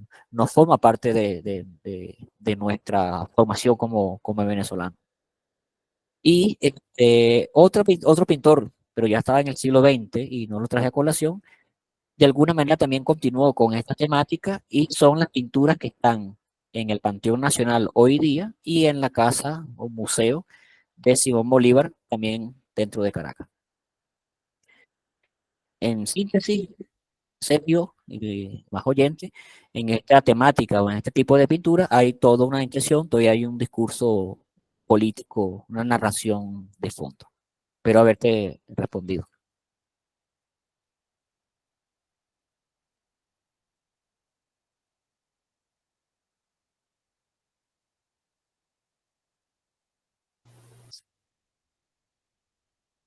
Obrigada, professor. Ajá. Quem mais tiver pergunta, estamos disponíveis. Podem se manifestar. Sí, incluso si en algunos de sus países tienen un caso similar. A Priscila. Obrigada, professor. Vocês me No, ouvem bem? sí, sí. Vou pedir para Sim, o César passar a dispositiva, Ujú. porque se a gente procurou pensar assim um exemplo nessa discussão aqui no Brasil, né? Acho que seria até uma oportunidade para nós comentarmos aqui, inclusive essa questão da diferença nas histórias, né? Como o Brasil Sí. passa por um processo diferente. César, você pode passar a dispositiva, por favor? Então, eu acho que acorda-se, né, que a pintura mais representativa, mais icônica desse momento da independência do Brasil é a obra, a pintura, né, de grandes proporções do Pedro Américo, que foi feita em 1888, assim, então já prestes à proclamação da República, né, num contexto de um pouco decadência do Império, da monarquia portuguesa, mas retratando justamente o momento idealizado do Grito do Ipiranga, né, o momento em que Dom Pedro faria essa escolha e proclamaria a independência do Brasil, mas tornando o Brasil uma monarquia, né, em 1822. Então, a gente tem esse contexto diferente, né, que na nossa independência a gente passa a ser uma monarquia. Isso também é parte de um contexto histórico, assim, depois da vinda da família real, em 1808, toda uma constituição de uma elite burguesa, né, que se beneficiou justamente também dos acordos com a Inglaterra. Então, tem todo um contexto, assim, diferente, que eu acho legal a gente, de repente, os outros colegas podem comentar mais, mas também nesse sentido, né, professor, muito parecido no sentido da pintura histórica, na criação de uma identidade, uma história nacional, né? E aí também, César, se você puder passar a próxima imagem, acorda-se, né, que essa pintura do Pedro Américo, ela se baseou numa pintura... Você pode passar, César, o próximo slide?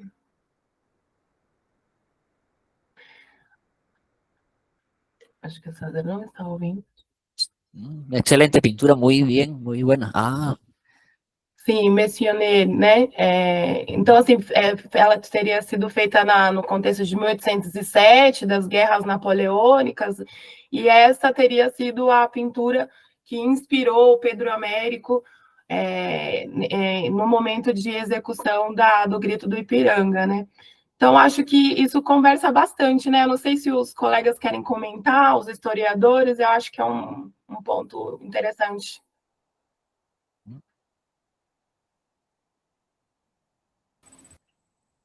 Bom, é, Bom, vou acabar falando agora em português Ajá. para explicar um pouco mais e vou falar de uma maneira mais lenta, né, para se passar. Bom, a pintura do Pedro Américo, que a gente vai ter ali a representação. César, ¿puedes retroceder o slide? Graças. Bom, essa imagem que a gente vê, como a gente viu do Ernest Messionet, que a Priscila trouxe, é interessante a gente notar o seguinte, né, porque também um pouco em relação a comparando aquela pintura do Palácio do Legislativo na Venezuela, ela tem uma outra coisa diferente, porque o processo de independência aqui parece que ele está dentro de ele não tem um conflito, né, uma diferença entre as duas pinturas aqui está que ela não tem um conflito, então aqui está justamente mostrando qual é o grupo que vai dar autonomia e fundar essa sociedade chamada Brasil, né? República, quer dizer, não era república na época, era monarquia, como a Priscila colocou, porque também nós temos ainda a independência do Haiti também como monarquia inicialmente, né? Ela, em 1804, a gente tem um imperador, né? Quer dizer, depois das batalhas ali com o Jean-Jacques Dessalines e Toussaint de Louverture, tem a fundação do Haiti, tendo o primeiro imperador, que agora eu não vou lembrar o nome, né? Que não foi também nenhum dos dois, né? Nenhum dos dois heróis da independência haitiana. Agora, aqui nesse ponto, a gente coloca muito bem essa questão, porque, por exemplo, aquela pintura que a Priscila trouxe, a anterior, ela tem uma representação de um final de uma batalha, né? Agora aqui não, e tanto é porque toda essa aqui no centro e no topo está o imperador levantando a espada, e juntamente com um outro grupo, né, que faz parte da família e também, ao mesmo tempo, de pessoas que estão muito próximas ao imperador, no sentido da administração, ou no sentido mesmo de corte, e os dragões, né, os dragões reais, que são a guarda monárquica, e que eles estão todos ali junto com o imperador. E bem na margem esquerda está nosso crioulo, ou no caso no Brasil a gente não usa o termo crioulo, a gente usa o mestiço, né? E é um caboclo, né? Que também é o que a gente chama de mestiço também, né? Uma outra variante que a gente coloca na classificação do tipo de população que nós temos no Brasil e uma classificação racial, né? Então, é um caboclo. Então, no caso, ele está conduzindo esse carro de bois e ele está tangendo o grupo, ele não faz parte, né? Então, diferente de outras experiências, como mesmo da independência da Venezuela, que contou com grande parte dessa população que estava no antigo vice-reino do Peru, né?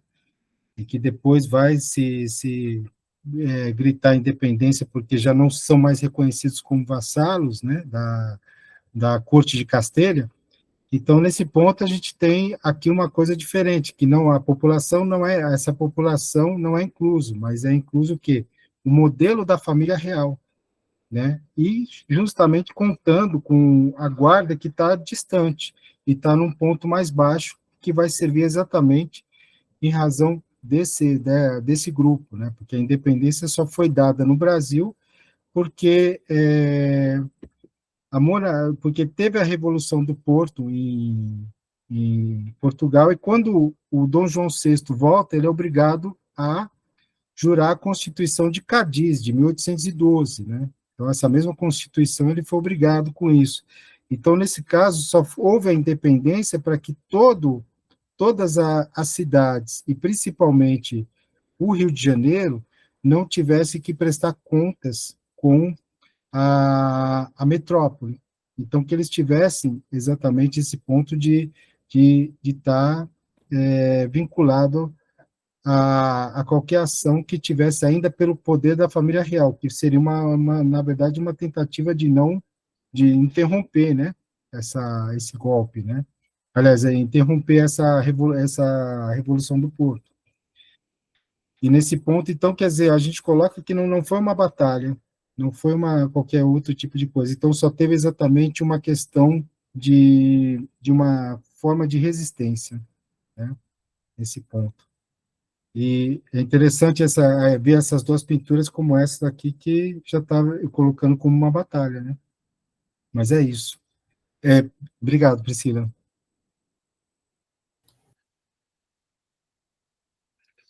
Obrigada a você, César. Então, Sérgio, acho que dialoga muito, né, assim, por mais que tenha essa diferenciação, né, eu acho também importante colocar que, assim, nesse processo de independência do Brasil, que se torna uma monarquia, antes de se tornar uma república, né, isso também evidencia, né, um contexto, uma necessidade de manutenção dos privilégios dessa elite, né, em acordo com a corte que já estava aqui, mas também um ponto muito importante, a manutenção e perpetuação da escravidão, né, porque isso era justamente o que mantinha a economia do Brasil, né. E aí essa questão também de Portugal demorar para se modernizar, e isso acarretar no contexto da proclamação da República também futuramente, né?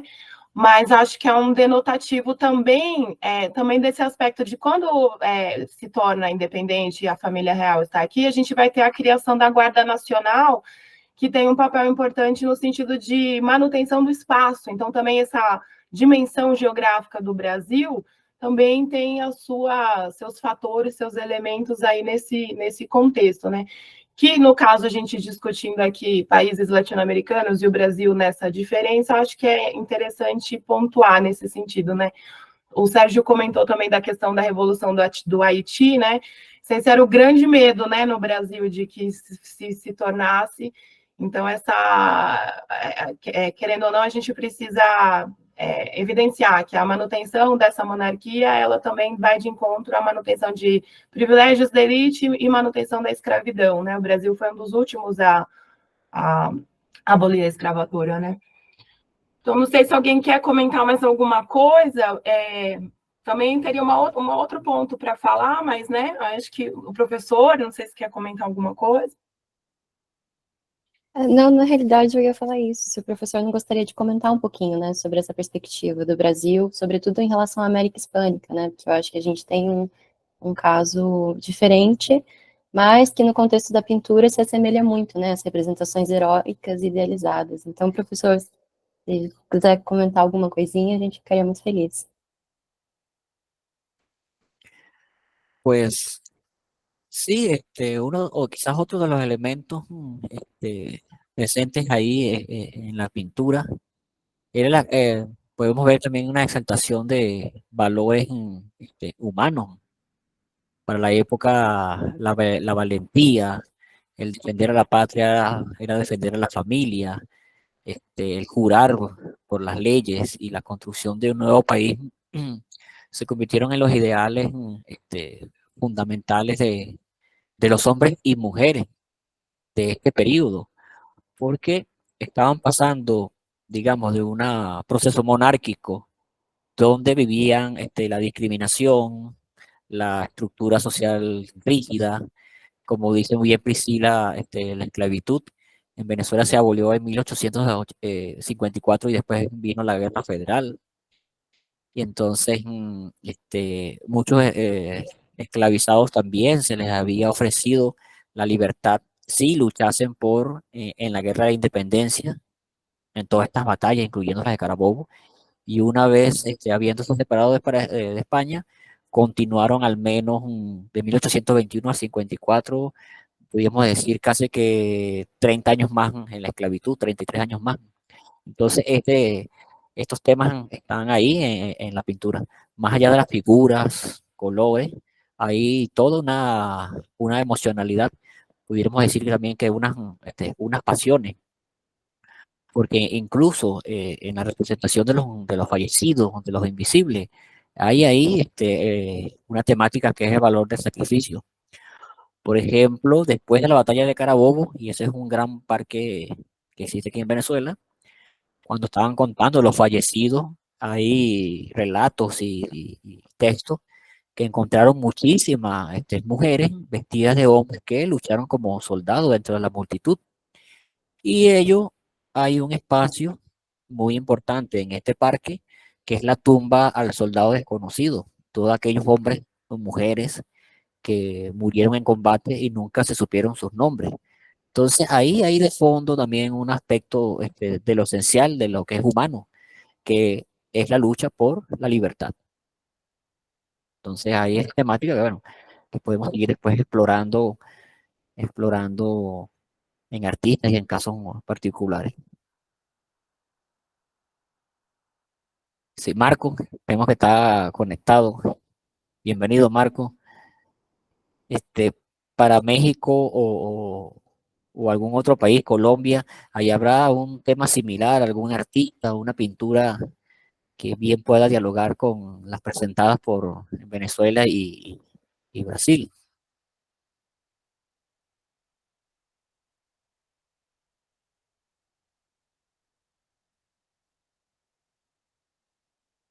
A Marco. Buenos días, profesor, ¿cómo está? Bien, bien, Marco, bienvenido, adelante. Bueno, primero que nada, muchísimas gracias por la exposición. Bueno, y gracias también al equipo de historiografía por la organización del evento. Estoy hablando con los audífonos, si acaso en algún momento hubiera algún problema de sonido, me avisan.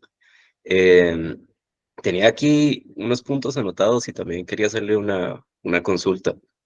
Eh, Primero, una cosa que me aclaró muchísimo esta exposición, a mí me encanta seguir política internacional y siento que esta exposición me aclaró muchísimas cosas respecto a la propia cultura política de Venezuela, como Ah, que, o sea, sirve para entender muchísimo como de la propia historia política venezolana.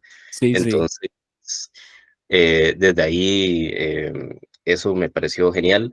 Lo otro que estaba pensando, que es una cosa que vemos todos en la carrera de Historia del Arte y que es como eh, un dato sabido, pero que igual siempre es importante retomar, es el asunto de que ¿cómo se llama? Estas élites que comandan las revoluciones libertadoras en Latinoamérica toman a Francia como una especie de ideal, ¿verdad? Tanto a sí. nivel político como desde el propio modelo artístico. Y Entonces, sí, social, total, social, cultural, exacto, el exacto. modelo urbanístico o arquitectónico. Que en buena parte es también una negación a la propia España, ¿verdad? Es Sí, decir, correcto. preferimos guiarnos por Francia que guiarnos por ustedes. Entonces, desde esos puntos me impresionó mucho porque no conocía las obras estas que usted mostró en específico y nada, como que me aclaró muchísimo el panorama. Y a mencionar como curiosidad, la historia oficial del arte en Costa Rica, o por lo menos la historia del arte academicista, es muchísimo más reciente que la venezolana. Tanto es así que de los primeros registros que tenemos, digamos, de arte gráfico que representen paisajes o entornos urbanos de Costa Rica, es obra de un venezolano que es un señor que se llama Ramón Páez, que es el Sí. hijo de José Antonio Páez. Eh, Ah, entonces, cuando yo descubrí que una de las primeras representaciones gráficas de los paisajes de Costa Rica eran obra de un venezolano, y que justamente estaba vinculado con la propia historia de un político tan importante allá, pues a uno le queda claro que dentro de la propia élite política venezolana, el asunto del modelo artístico francés, de darle una valoración, de involucrarse era como bastante importante. Y a mencionar entonces sobre el caso costarricense, aquí en Costa Rica, pues la historia es un poco distinta. Nosotros, Centroamérica es como, por decirlo así, una zona marginal dentro de lo que fueron todos estos procesos de la independencia en el continente. Centroamérica recibe la independencia un poco de forma gratuita. Aquí no hay guerra de independencia. Se recibe precisamente ya cuando se han dado la gran mayoría de los procesos de independencia en todo el continente. Este, Y dentro de la propia Centroamérica, Costa Rica aún tiene menos que ver con el proceso, ¿verdad? Entonces, la independencia no tiene nada que ver en la conformación de la propia identidad nacional. Y la identidad nacional termina basándose igualmente en un hecho bélico-militar, pero que sucede como unas 3 décadas y media posterior al momento de la independencia, que es cuando se da la guerra del 56 o la campaña del 56, que es el momento donde hay unos filibusteros que son del sur de los Estados Unidos, que toman Nicaragua y que la idea es, o sea, por lo menos en el discurso es que la idea es que van a tomar toda Centroamérica para esclavizar Centroamérica e integrarlo dentro del sistema esclavista del sur de los Estados Unidos. Entonces hay una campaña militar de los centroamericanos que se termina ganando, y a partir de ahí, pues bueno, Costa Rica tiene su batalla militar, ¿verdad? Y a partir de esa batalla se construye entonces esa idea como identidad nacional. Una cosa muy interesante es que el líder político de Costa Rica es después fusilado de esa batalla por rencillas políticas. Se entiende que porque tenía como unos deseos políticos medio absolutistas, ¿verdad? Entonces, no hay un héroe oficial en la batalla. O sea, no hay un político al que se le recuerde y al que se le premie por haber ganado la batalla contra los filibusteros, y se termina eligiendo a un personaje que hace una acción en una de las batallas, que es un muchacho que se llama Juan Santamaría, que supuestamente quema uno de los mesones donde están la mayoría de los filibusteros. Entonces este es el héroe nacional aquí. En parte entiendo yo que es como una especie de estrategia política para no poner al político que está dirigiendo a Costa Rica desde entonces como el héroe. Pero una cosa muy interesante es que cuando ya se empieza a establecer el sistema academicista en Costa Rica y a conformarse esta idea de la identidad nacional, pues hay que crear arte oficial, ¿verdad?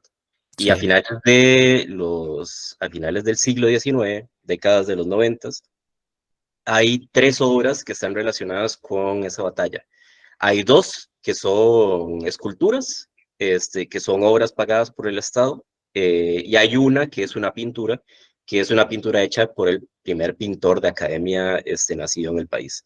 Lo interesante es que las 2 obras que son esculturas son 2 bronces traídos desde Francia, evidentemente con lenguaje académico francés, son de unas dimensiones bastante grandes. Una es una batalla alegórica, esa está colocada en el Parque Nacional, que queda a la pura parte de la Asamblea Legislativa, y el otro es el monumento a Juan Santamaría, que está en la provincia de nacimiento del héroe. Muy interesante es que la representación que uno tiene en la mente del héroe no está vestido como un costarricense, sino que está vestido como un militar francés. Entonces, esas imágenes contrastan con la imagen que hizo Enrique Chandy, que es este pintor que le estaba mencionando, que la pintura de él ya es en un lenguaje realista. Y él hace una pintura que se llama La quema del mesón, donde básicamente retrata el hecho, ¿verdad? Y aunque sí es un hecho heroico, es una cosa mucho más, digamos, mucho más sucia, mucho más, pues eso, mucho más realista que como se está retratando dentro de estos monumentos oficiales que se hacen. Y a pesar de que la obra de Chandy tiene repercusión, ganó una medalla en una exposición centroamericana y demás, siempre la sensación fue de que esa pintura fue un poco como un error, ¿verdad? Como que era un error representar un evento heroico de esa forma. Y tanto es así que, por ejemplo, a pesar de nuevo lo que usted decía, que estas pinturas en el sistema educativo venezolano no forman parte no se enseñan, igualmente acá tampoco es que los monumentos se enseñen dentro de las clases, pero sí es cierto que casi que cualquier costarricense de pie puede identificar la escultura Juan Santamaría o puede identificar la escultura del Monumento Nacional. No así con la pintura de Chandy, que es una pintura que conocemos quienes estudiamos Historia del Arte. pero que para la mayoría de los costarricenses es una pintura olvidada. Yo intuyo que tiene mucho que ver precisamente con la persecución de este ideal, ¿verdad? El ideal era acercarse al ideal político, cultural, artístico, social francés, y no recordarnos un poco como el entorno más complicado o más allegado a lo que teníamos a mano que teníamos aquí en Centroamérica. Y ahora sí, ese era como para mencionarle el caso que teníamos acá en el país.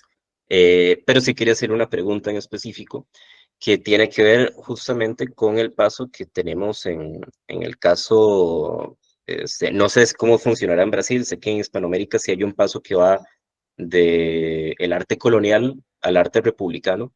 Entonces quería preguntarle cómo es que se da ese paso en el caso de Venezuela, o sea, qué se está produciendo a fines del siglo XVIII en Venezuela, y si la llegada de estas pinturas, de este estilo de pintura de Venezuela, es un cambio gradual o es un cambio brusco respecto a lo que se venía produciendo antes. Bien, interesante, Marco, que no sabía esta información de que un hijo de José Antonio Páez haya sido artista, dibujante, pintor y haya estado en Costa Rica.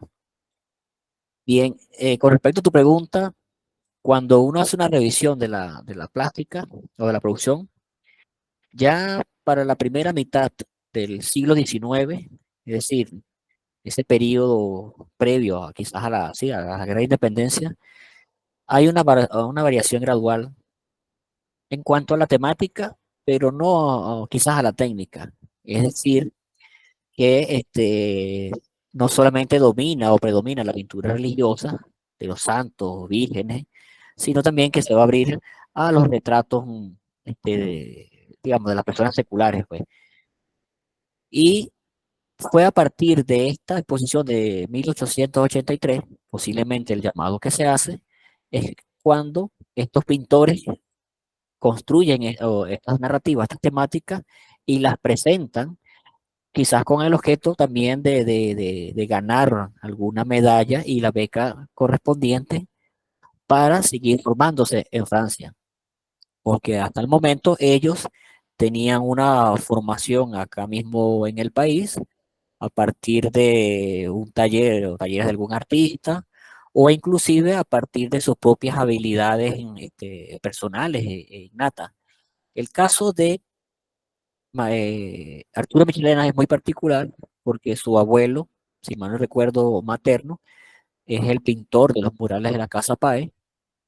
Luego su papá también fue pintor, incluso dio algunas clases y ya Michelena desde niño tiene una producción plástica impresionante.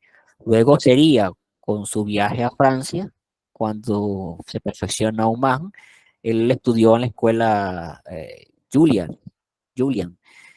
Y bien, entonces trae esta nueva temática y estos colores y toda una evolución.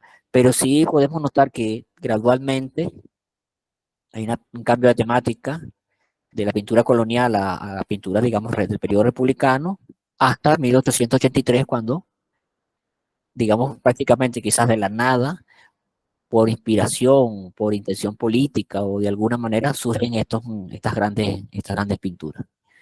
Y otro detalle, los cronistas de la época reseñan que en esta exposición de 1883 participó un artista, y si mal no recuerdo, su cuadro era una choza indígena siendo incendiada y a su vez dentro de ella un cacique indígena, un suceso que ocurrió al punto de vista histórico. Parece que nadie la notó, a nadie le gustó y al parecer desapareció.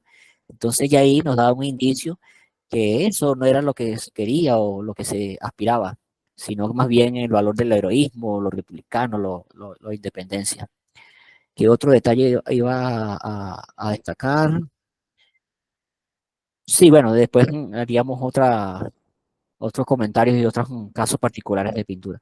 En el caso de Brasil, Priscila o Sergio, ¿hay un paso gradual o hay una ruptura en cuanto a la temática y la representación digamos que de una pintura colonial a una pintura de heroica, decimonónica, una pintura más neoclásica, romántica.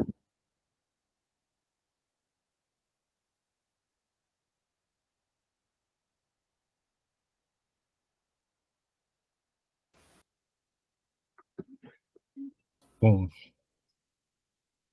Pode falar, Sérgio. Bom, obrigado.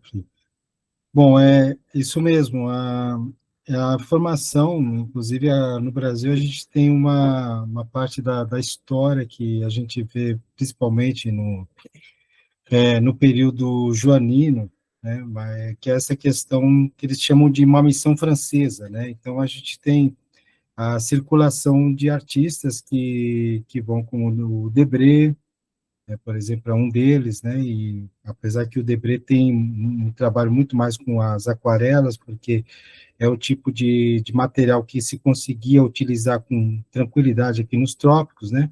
Mas, ao mesmo tempo, também os retratos feitos em representação a essa família real portuguesa vem de uma grande parte de artistas, como da família Tonet, que também vai trabalhar com esse tipo, que é o Félix, depois o Nicolás, e com isso eles vão também formando um pouco essa escola, porque uma das preocupações também da vinda da família real ao Brasil, e principalmente quando ela, antes de fundar o Brasil, mas ela tem de trazer grande parte das instituições, seria a biblioteca, seria também a fundação de uma escola de belas artes que vai, nesse período, também trazer grande parte desses mestres, no caso, como eu já havia citado, né, para trabalhar e fazer a função de realmente trazer esse tipo de representação, né? Então, a representação, sim, neoclássica, e também de artistas que têm a formação romântica nesse ponto, principalmente para trazer criar um imaginário que vai fazer essas representações, tanto do retrato, tanto dos eventos históricos, né? Então surge aí também esses pintores como Pedro Américo, como tem agora outro que agora é o... Nossa, agora esqueci, e pior que eu já cheguei a falar sobre ele, sobre a Batalha de Guararapes, que é o Vitor Meirelles. Então a gente tem uma formação muito mais voltada para essa escola, porque a academia a Escola de Belas Artes, ela vai trabalhar com esse pessoal do que eles chamam de missão francesa aqui no Brasil. E, na verdade, são artistas que vieram para compor, aliás, vendo uma possibilidade deles trabalharem e ter uma chance aqui com a família real, e, ao mesmo tempo, eles acabaram sendo colocados nesse patamar e nesse status, né? Como se fosse uma missão. E é isso mesmo, professor. Exatamente. Obrigado.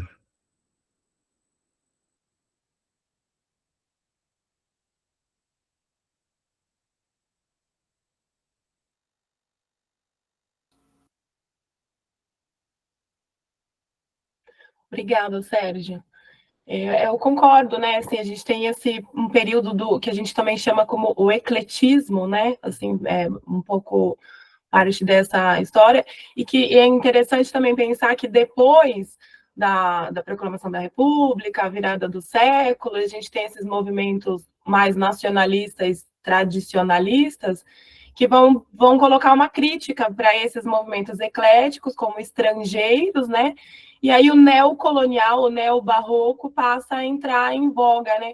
E aí um ponto que acho que ficou interessante da gente pensar é que essa questão também da Igreja Católica e da colonização europeia, não só portuguesa no Brasil, mas espanhola na América, na outra parte da América, mas assim, legitimar essa herança da colonização europeia e a Igreja Católica como o marco da história dos países, né? Então, por exemplo, no Brasil a gente tem essa intenção mais clara, sobretudo no início do século XX, né? Essa releitura. Como se a história do Brasil fosse marcada, iniciada a partir da colonização e com os projetos da Igreja Católica. E aí é interessante pensar nesse sentido, né, até um pouco contraditório do classicismo, né, como um modelo universal de arte, mas que depois, dentro de um contexto de criação de identidades nacionais, começa a abrir espaço nesse sentido da representação das mestiçagens e de uma história mais regionalizada, né? Então, alguns autores falam da batalha entre o romantismo, o tradicionalismo e o classicismo, né? Uma coisa interessante de se pensar. Eu não sei se alguém quer comentar mais alguma coisa, a gente também está um pouco avançado no tempo. Eu vou pedir para o César passar o próximo slide, porque eu queria até perguntar ao professor Angel o que o senhor acha. Uma coisa que a gente percebeu, assim, né, que alguns símbolos vão ser tomados como símbolo de república ou de liberdade, né, de modo geral na América Latina, né? Então, vou pedir para o César passar o próximo slide, por favor, César. Próximo. Isso. A questão do gorro frígio, né? O barrete frígio, né? Que passa a ser um símbolo utilizado nas campanhas de independência da América Latina e no Brasil também, depois, num contexto de república, né? Coloquei algumas imagens, assim, só para ilustrar, porque apesar desse, assim, é um símbolo que eu entendo que eles vêm já de uma longa trajetória oriental, antes de desembocar na cultura grega, se tornar um símbolo imperial para Roma, e depois isso ser difundido, vai ser retomado nos Estados Unidos, nas guerras da independência, e depois mais legitimado na Revolução Francesa, né? O gorro, a boina da Marienne, muito conhecida. Então, muitos países, né? Inclusive, eu coloquei aqui só o brasão da Argentina, tem também o brasão da cidade do Rio de Janeiro, ainda é presente isso, né? E recentemente eu vi que o mascote das Olimpíadas de 2024, em Paris, toma o gorro frígio como um símbolo. Então, nossa, né, como é interessante, primeiro pensar nessa questão do classicismo de uma forma mais ampla, né, assim, até está trazendo um pouco do pensamento do Warburg aqui, né, que esse clássico, ele tem também uma parte oriental, helenística, africana, indiana, árabe, etc., que já vem miscigenado, né, mas como vai se tornando um processo, uma proposta estética universalizante, também depois dentro de um contexto de colonização, modernidade, e estão sempre sendo revividos, né? Esses símbolos ainda estão presentes em muitas iconografias. Não sei se o professor gostaria de comentar algo. Pues sí, es un símbolo quizás muy común, porque, a ver, dentro de la iconografía, estoy haciendo un ejercicio de memoria, creo que está presente en esta escultura de Mitra, el cual está apuñalando un toro al cuello. Creo que está en el Museo del Louvre. Sí, él porta el gorro frigio. También nosotros tuvimos un personaje histórico llamado José Félix Rivas, que según la iconografía y los relatos biográficos, él utilizaba ese gorro, es decir, lo portaba. En varios escudos de los estados de Venezuela también está presente el gorro frigio. Incluso, no sé si ustedes recordarán esta figura de los pitufos, estas series animadas, estas caricaturas. Los pitufos, ellos también utilizan portan el gorro frigio. Pero sí, habría que profundizar un poco más si este símbolo está ligado a un concepto de libertad o tiene algún elemento más esotérico, porque también no es de descartar que tanto los militares, políticos o incluso los artistas de este periodo también formaban parte de ciertas sociedades secretas, mistéricas, recibían una formación, un entrenamiento digamos, de alguna manera, cuyas enseñanzas iban de tradición oral.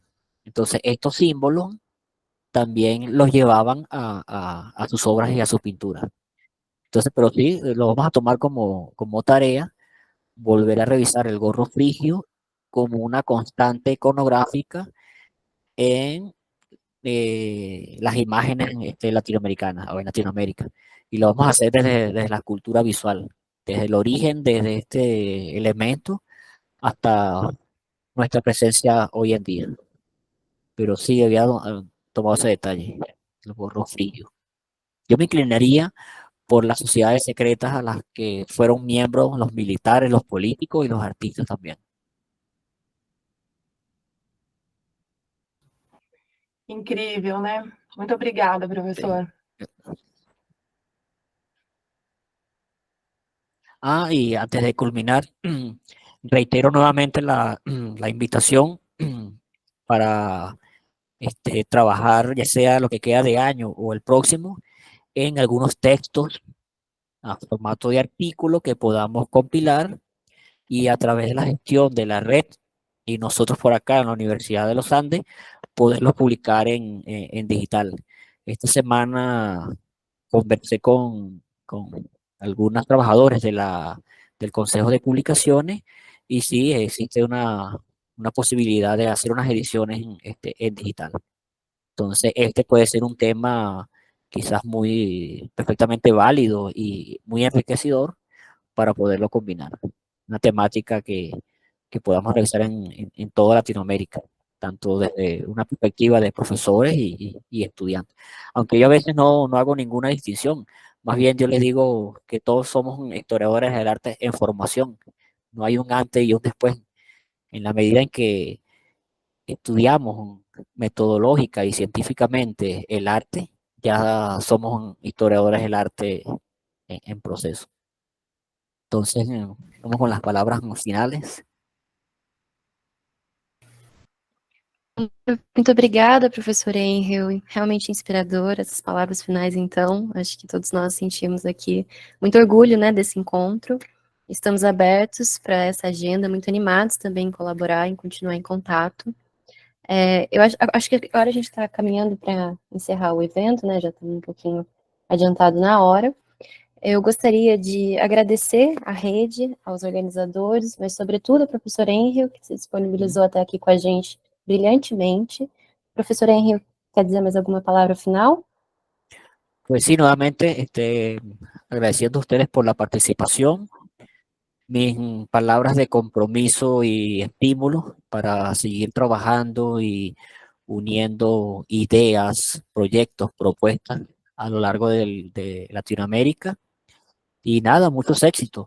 Tenemos un profesor que no pudo participar con nosotros, el profesor Jorge Gómez, porque hoy tiene clase de posgrado, pero él es el profesor en nuestro departamento del arte del siglo XIX y estoy completamente seguro que también tiene mucho que aportar sobre este tema y muchos otros temas también. Entonces, de nuestra parte, desde acá, desde Venezuela, estamos muy complacidos. En lo personal, espero no haberlos aburrido con tantas palabras y tantas imágenes. Y será entonces hasta otra oportunidad. Y como siempre digo, cuéntenme a partir de ahora entre sus amigos. Muchas gracias. Muito obrigada, professor. Também conte sempre com a gente. Estamos muito felizes mesmo. Eu agradeço aos colegas do Grupo VAB que estiveram aqui com a gente hoje, a todos os participantes e ouvintes. Convocamos todos vocês para as reuniões abertas do Comitê de Historiografia, realizadas sempre no último sábado do mês, nesse mesmo horário. Aqueles que desejam saber mais sobre a Rede Lerra, acompanhem os processos de chamamentos oficiais pelas redes, que a gente disponibilizou nesse slide final. Uma vez mais, agradeço a todos, em especial ao professor Henry. Espero que a gente se encontre brevemente e que a gente alinhe nossas agendas, professor. Muito obrigada. Muchas gracias.